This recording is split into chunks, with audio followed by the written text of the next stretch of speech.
This is Thoughts Become Things. With each episode, we'll help you reach the highest creative potential that God has for you. With your host, a teacher, life coach, a dream coach, and motivational speaker, Jeremy Lopez.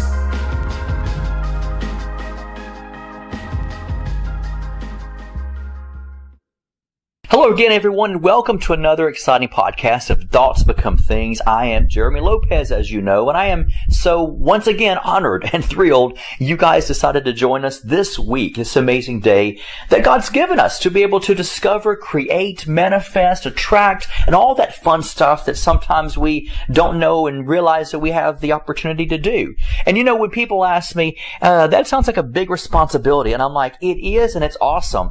It's awesome to know that we are responsible for our lives and we're responsible for the turnout of the outcome. It doesn't mean we control our lives because God's in control, but it does mean that we play a big role in it. And here's what I like to tell people is basically understanding that your life with God is 50-50. That means God expects you to do things that you need to do, that you can do in this earthly realm, and God will do things that is so beyond supernatural that you're actually above be able to ask or think. And that means He does the supernatural things that humans just can't do. And that's what we call gives God glory. And so God is not going to drop something in your lap that He knows that you actually can do for yourself, because once again, it takes away the responsibility level. It doesn't teach us and train us into knowing how to be sons and daughters of God, to be leaders and champions and entrepreneurs, because those people are made through the fire. People like that are made from the hard struggles, the hard times of knowing what it's like to be on rock bottom and climb the corporate ladder of success in their endeavors in whatever area of their life that they're called to do it in. And so when you do your part, God does His part. And that's the great thing about the kingdom and the whole universe is we begin to collaborate together to make a cake.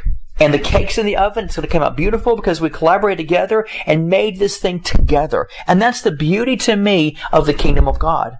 Now, today I want to talk to you about something just short and sweet to the point, but I got to thinking earlier about life. And you know, with me being a life coach and coaching so many people every single day of my life, I hear sort of the different questions, but it all alludes towards around the same thing. And that is, when it deals with life. I find where people can be codependent upon their husbands, or codependent upon their wives, or codependent upon, different, their jobs, codependent upon their titles. You couldn't imagine the people in church who are codependent upon their titles and the power that they have and the authority that the people, tend to project towards them and elevate them. And once again, we can go through self-esteem, low self-esteem issues and everything else. But the truth is, almost every one of us find ourselves addicted or basically codependent upon someone or something in our life.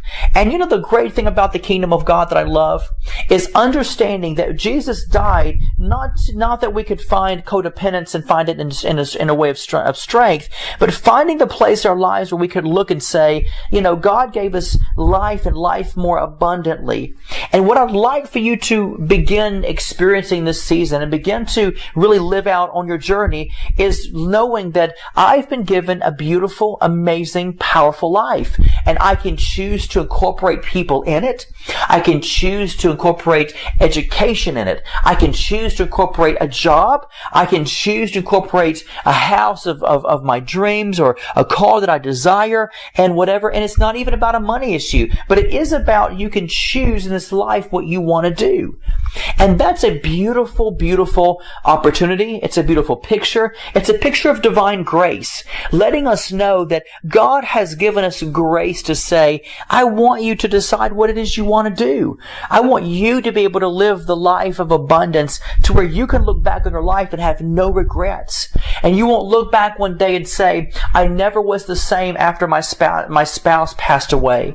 I was never the same because I never got married and got to experience the things that married couples get to experience. I was never the same or I never got to live the life that I thought was the kind of true life when I didn't have kids and all my other friends had kids. Or maybe when other people tend to have the best jobs and you find yourself maybe working at Walmart or somewhere that you perceive is a lesser than type of job. But the truth is, folks, you know what? Every joint supplies. We need and we honor those who work at grocery stores and banks and restaurants and Walmarts, just like we honor the people who are doctors and attorneys. We're all in the same boat trying to get to the same place. And so, we need what we call the leaders and the Indians. We need chiefs and the Indians because every one of us are leaders and every one of us are Indians. We're all followers and we're all leaders and we're all understanding that every joint supplies. And so when we realize the fullness of life, we realize, what if we have bypassed the idea of what life is all about? What if we focused so much on making sure I work 25 years just to be able to be picked by, to win Miss America? Or I've waited, 20 years to be able to be picked for this particular position on this job. And you look and you realize, were you able to live and experience life the whole time? Were you really able to experience and live, relationally with friends, spending time with friends, going to movies and going, to theaters and restaurants and hanging out with your friends in the park or playing, having game night with your friends? Or were you able to really enjoy barbecues on the weekend with friends? Were you able to, to dive into laughter and joy outside of church? Were you able to experience amazing times at church where you have amazing memories of maybe God doing things in the church service? And or were you also the person who actually learned to live life outside the church? When people tell me church is my life, I say, you don't have a life then. If people say, I have a life, but I never go to church, I say, you don't have a life then. Because you've got to have a balance to know church is not my life, folks. Ministry is not my life. I choose it because it's my calling and I love doing what I do. And I love to do it the best of my ability. And when you understand that my life is, I honor life because I honor my identity and I honor me, and God has chosen me like He's chosen you to live in this earth to discover what life's all about. And life is full of dreams being fulfilled and life is full of joy, but life is also built on sometimes sorrow.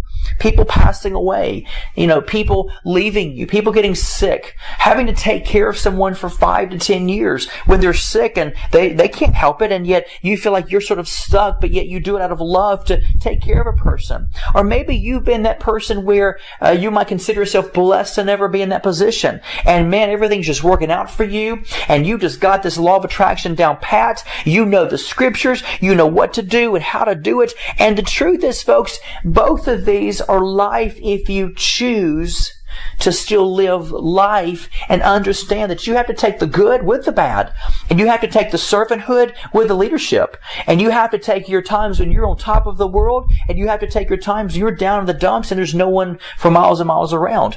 But you have to come to the place where you're learning what life is all about and loving life. And here's the joy that I love about life coaching.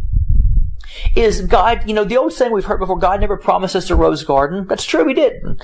But I'll tell you what He did promise us, that He would never leave us nor forsake us. And He did promise us that, as a man thinketh in his heart, so is he. That I have the power, the right, the choice to choose. The decision making is up to me to say, what would I like to do today? Where would I like to eat today? Who would I like to spend time with tonight? Where would I like to go to dinner today? What do I want to do for a living? And yet, here's the great thing about that is you might say, well, I didn't choose my job. You actually did choose your job, folks, because you made a conscious effort or decision to either not go to school or go to school and study some other type of subject, but yet you realize you didn't like that subject, and so you can't, and now you want to get back into it. You've got to remember, we choose and make our own decisions, and sometimes and check this out, folks, sometimes making a small mistake or error, it's okay.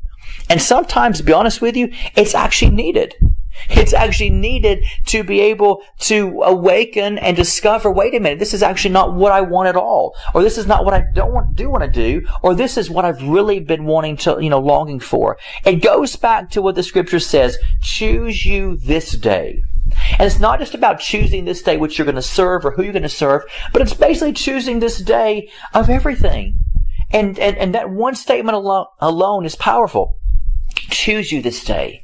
Can you imagine? Think about that. God is saying, you can choose whatever you want to live out today. You have the option by my grace to choose whatever you want to do today.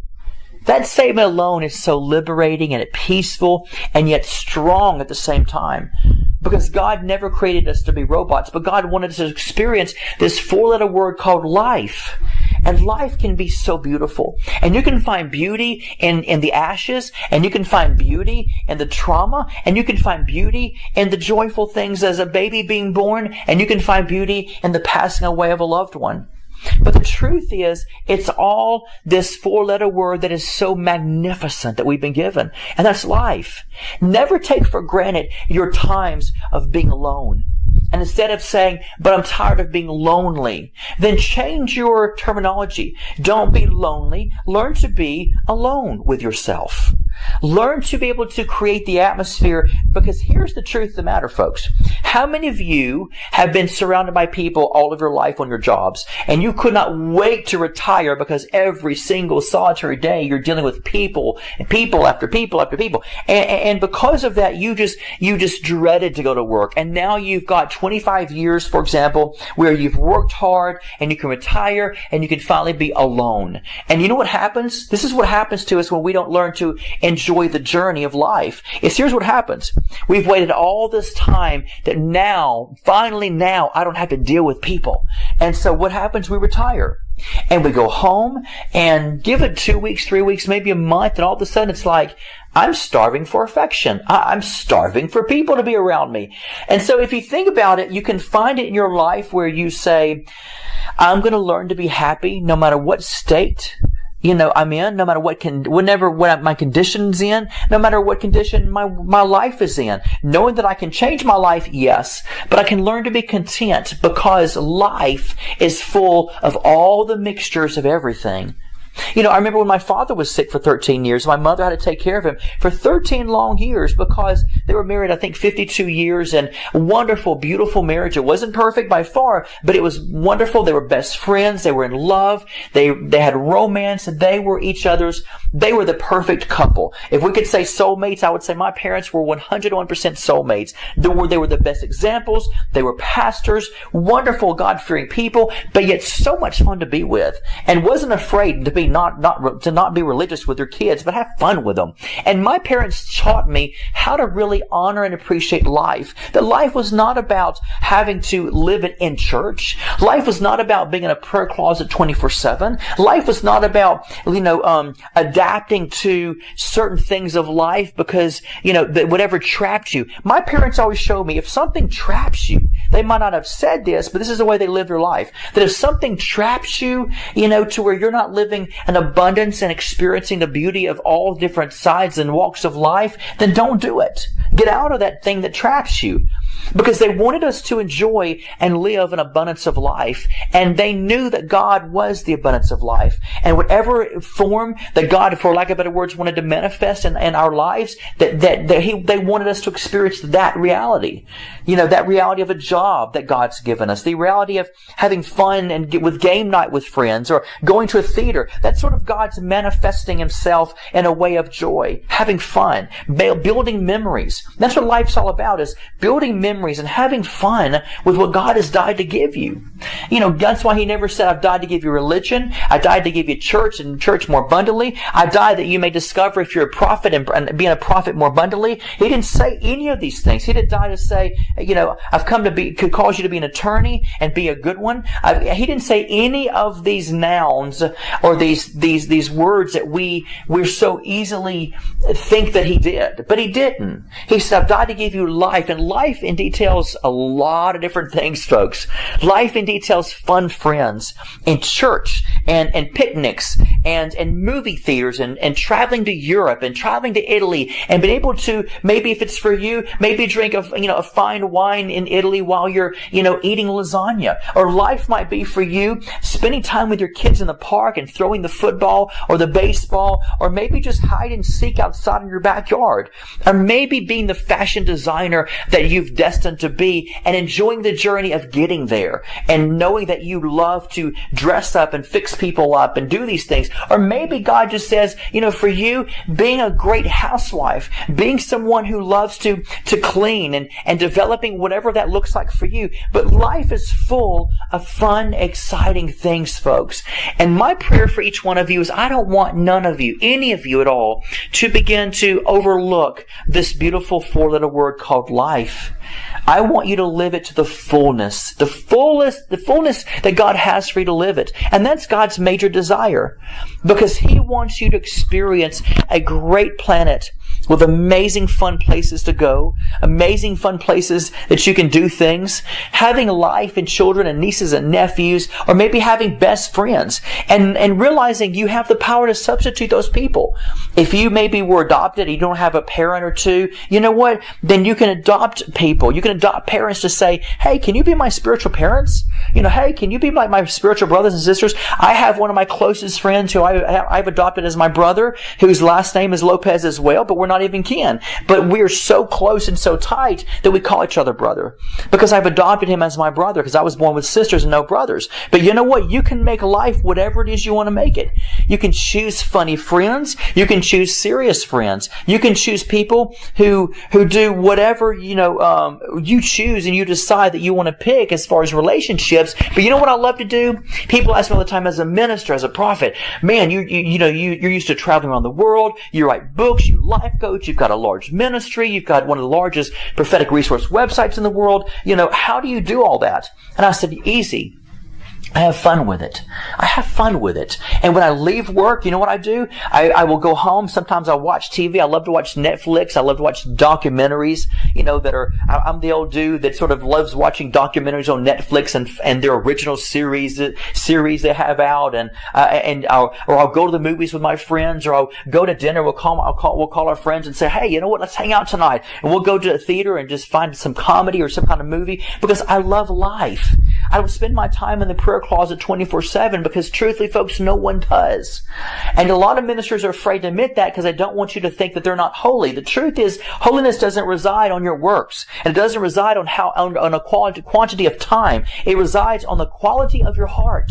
And when you understand the quality of your heart, and that you know in your heart that at any given moment that you have your fellowship with the Lord, you spend time in the Word, and you do what you know that you feel is healthy for you, and you don't compare yourself to other people of how long they do it versus how long you do it, but you live your life according to what you know the Holy Spirit is requiring of you to do, and find that unique original spot for your own life of what you call to do, and live it to the fullness. Live it to the fullest. You deserve it. You deserve to enjoy life and all the wonders that life brings. So never close yourself off to people. Never find yourself having just people that are just like you. Never, if you can, never find people who don't want to laugh and cut up and play jokes with you and want to travel the nations and travel the world on vacations. People say, man, are you going here for ministry? You going here for ministry? And I said, sometimes I do, but the majority of times I travel because I love to vacation with my family. I love to enjoy the life. I love to enjoy the mountains and the beaches and the different cultures. And, I went to India a couple years ago, and people said, man, I bet you were able to minister to people. I said, actually, I didn't. I vacationed in India because I wanted to know what it's like, the culture that is fascinating to me, because I love different cultures. I love going to Europe if I can. Or I went to Ireland one year and it was vacation. Now I'll be going to Taiwan soon to do a ministry conference, which I love to do with a passion because it burns in my system. But you know what I've realized is I don't want to look back and say, God, I ignored this beautiful planet and the people and the things and the situations and the inventions that you died to give me, because all of that is wrapped up in life. And I did not want to miss out, God, on something that you told me I could live from an abundant point of view. Folks, I really pray today that this is your call. This is your drive. This is your cry, is to live a life that is full of fulfillment, that you can fulfill your dreams and fulfill the visions that God has for you and live the abundance. And whatever that abundance looks like to you, you know what? Don't compare it to other people. Don't think it's always money, or don't think it's a lack of money, or don't think it's a fullness of having to be filthy rich in order to sustain your joy, or don't think even if you don't have any money you can't be happy. Folks, joy is something that is internalized. It is something that comes from the inside of you. Nothing on the outside should ever make you happy. Things can make you a little happier, but your joy doesn't come from the east and the west. The joy doesn't come from having money and fame and fortune and houses. When you get your joy in prioritization, when you get your joy lined up to say nothing completes me because I'm already complete, and when you move from that realm, that angle, that you are whole and complete, not lacking in anything, then you know what happens? The world will begin, life will begin to look your way, and life will begin to bring you things of joy and fulfillment and pleasures and happiness and things. Why? Because life knows you've put life in its proper place. And that's the key thing of God, is putting everything God brings to you in its proper alignment. Because nothing makes me happy because I'm already happy. Nothing makes me joy or complete. I'm already complete and I already have joy. But I can learn to live a fullness and open up like an eggshell of life and enjoy its great powerful things that it has in store for me. As long as I know how to put it into place. And when I don't, then it messes my life up. And I become fragmented, and then I start seeking for people and seeking after things and seeking after situations and wanting solutions to bring me the joy and the happiness that I'm longing for. And you'll always be messed up that way. And so I would encourage you today, know your wholeness, know your completeness, know your joy that comes from deep within. And when you do and discover that amazing, beautiful joy that resides in the amazing, beautiful person you are, then start living life. Life will look towards you. Trust me. Life, everything life has, will start looking your way. And you'll notice, you know what, God? Just like you, to cause life to look my way and start blessing me left and blessing me right. And that's what life is all about, folks. Live it to the fullest. You deserve it. Honor God by fulfilling the very thing He died to give you. That's, folks, is called obedience and not sacrifice. Thank you so much for tuning in today. I want to encourage you guys, by the way, check out our website, IdentityNetwork.net, because we just launched out some amazing new product. And I want to encourage you guys to get one of my latest books. It's called Creating with Your Thoughts. It's a dynamic book. I mean, we can't keep them in stock. Like, I had to order more this morning. My another staff member, Sherry, had to order more the other day. We had to order more last Friday. I mean, we're constantly ordering these big boxes, and they're selling like crazy. And so I'm going to tell you, if you really want to know some power of truth and some deep revelation, then I want to encourage you to order the book, Creating with Your Thoughts. It's a masterpiece. Let me tell you, you will discover that for yourself. Trust me. And so order the book or the ebook today. Just go to the website, IdentityNetwork.net, and when you do, just put in Creating with Your Thoughts. Creating with Your Thoughts in our search engine. It'll pull it up automatically, and you have, guess what, the choice to choose what you want, to ship out a book to in the mail or to download the ebook right then and there. I know this will help empower you, folks. So don't be afraid to spend money on yourself. It's okay. Sometimes you got to spend money on yourself to empower yourself with education and wisdom and knowledge to where you'll know how to combat things, and you'll be able to face things and say, I know how to do that. I know what to do with that. And that's what I want to do for you. I want to empower you with knowledge and wisdom to where you can take life by the horns and run with it. Why? Because you deserve a powerful, abundant life that God's died to give you. Thank you so much again, folks, for tuning into our podcast this week of Thoughts Become Things. Until next week, go and create and manifest your desire. God bless.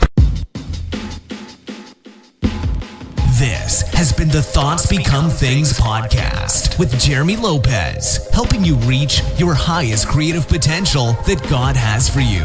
For more episodes, products, and information on Jeremy, visit www.identitynetwork.net.